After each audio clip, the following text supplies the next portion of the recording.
Hello from me, Deborah McPhillamy, and welcome back to this part 3 of this mini EQ series. And this video is about how your personality creates your reality. Now, in the previous video, I spoke a little bit about brain profiles, and I did mention the personality traits. So personalities are like a really interesting subject to me, because I think, once you start understanding personalities, not only your own, but the people in your life as well, you can have so much fun with it, but also you have all these little light bulb moments, because we tend to want everybody else to react the same way we do.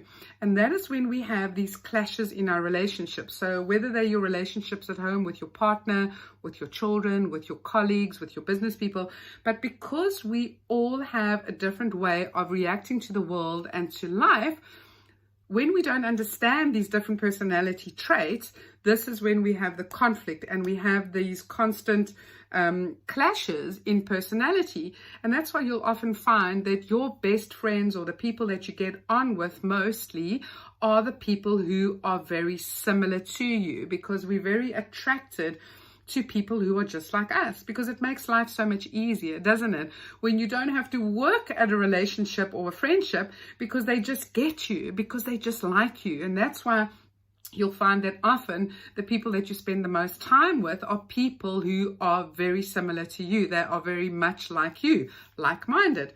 So I want to talk a little bit about how your personality creates your reality. Now, the previous video, I spoke about how your brain focuses. Now, how your brain is wired based on your personality, and thereby it focuses on those very things that are important to you.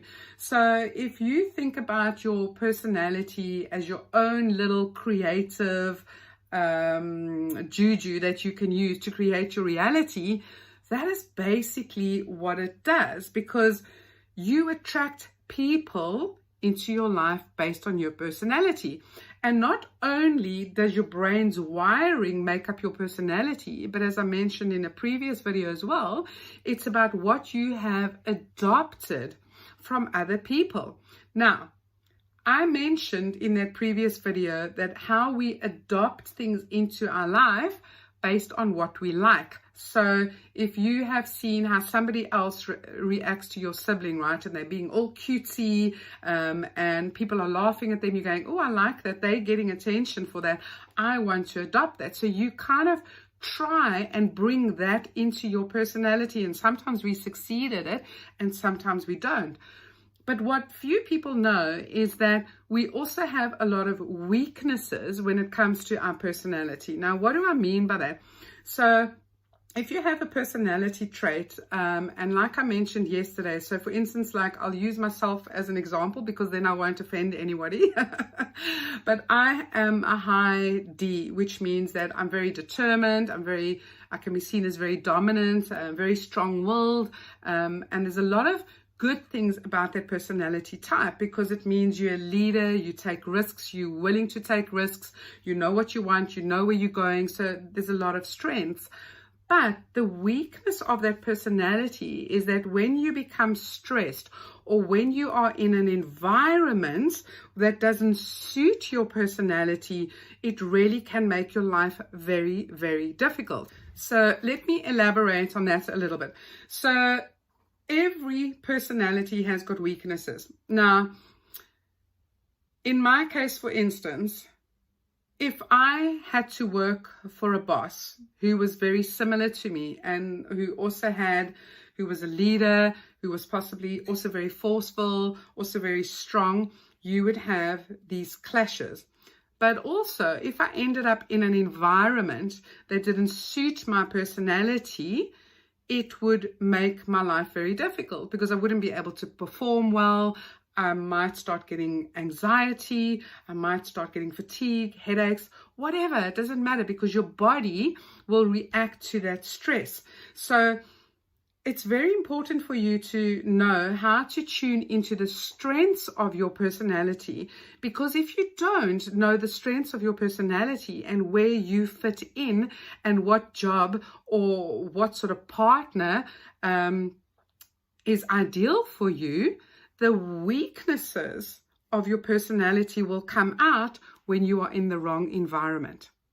I hope that makes sense to you. So for instance, if you take somebody who is an auditor or who is naturally an accountant and they work with numbers, you then go and put them into a position where they are working in sales, you can imagine that it's going to be really, really hard for them because they are focused on numbers. They're not focused on people. But it's these unconscious weaknesses that we're not aware of that makes our life really tough. Now, when I said you create your own reality based on your personality, it's that if you don't understand your personality type and why you're so focused on something and not on other things, that is when you're making your environment really tough. So let's look at relationships, for instance. Okay, and I'm going to use myself and my husband again, because as I said, then I won't offend anybody.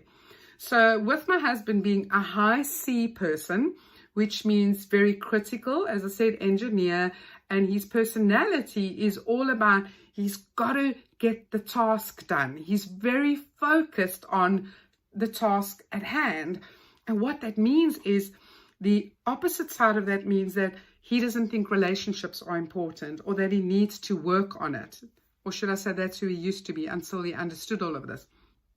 Me, on the other hand, I'm all about relationships. I'm all about family. It's very important for me to not only do what I'm doing in terms of my work, but family and relationships are my top priority.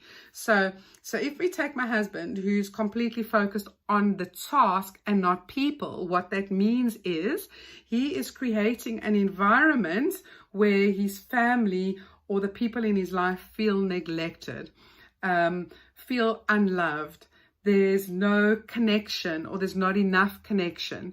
And because his brain and his personality is so focused on what he's doing and the task at hand, he's completely oblivious to what is going on in the family. And therefore, he's creating this weird reality, and he doesn't understand why the relationships are not getting enough attention or people are upset with him.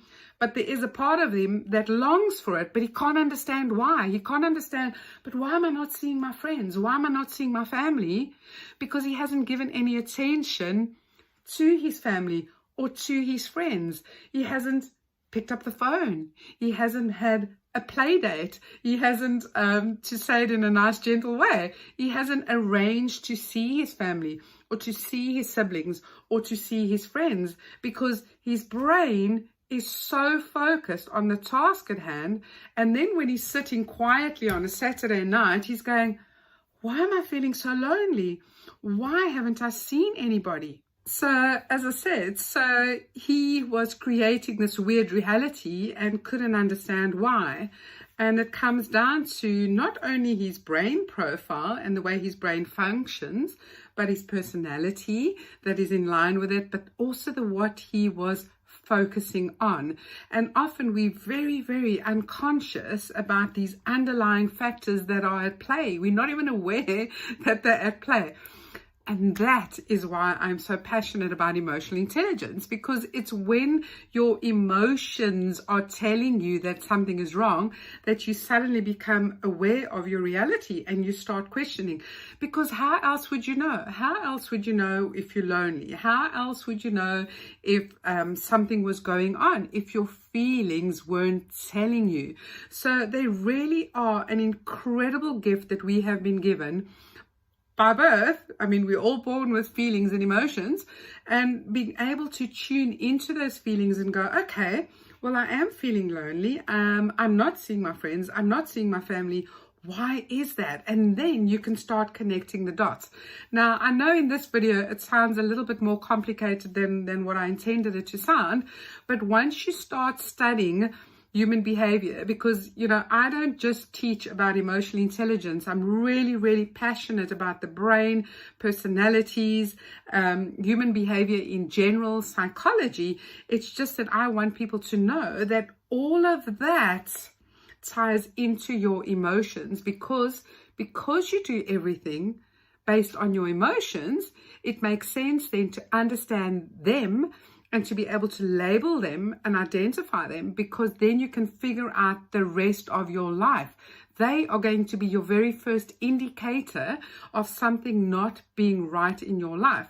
So if you want to create a new reality, you need to understand your personality and what the strengths are, what the weaknesses are, how your brain is wired.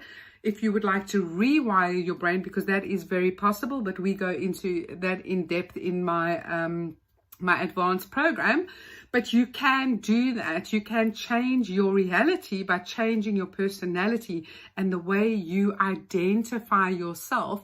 As I mentioned in the previous video about how we have this identity and that we think that our feelings are our identity. No, they are your guide. They are your own personal inbuilt GPS system. So that is it for now for this video. The next video, I'm going to be talking about the power of your thoughts and your beliefs. From me, Deborah McPhillamy, thank you for joining me, and I will see you in the next episode.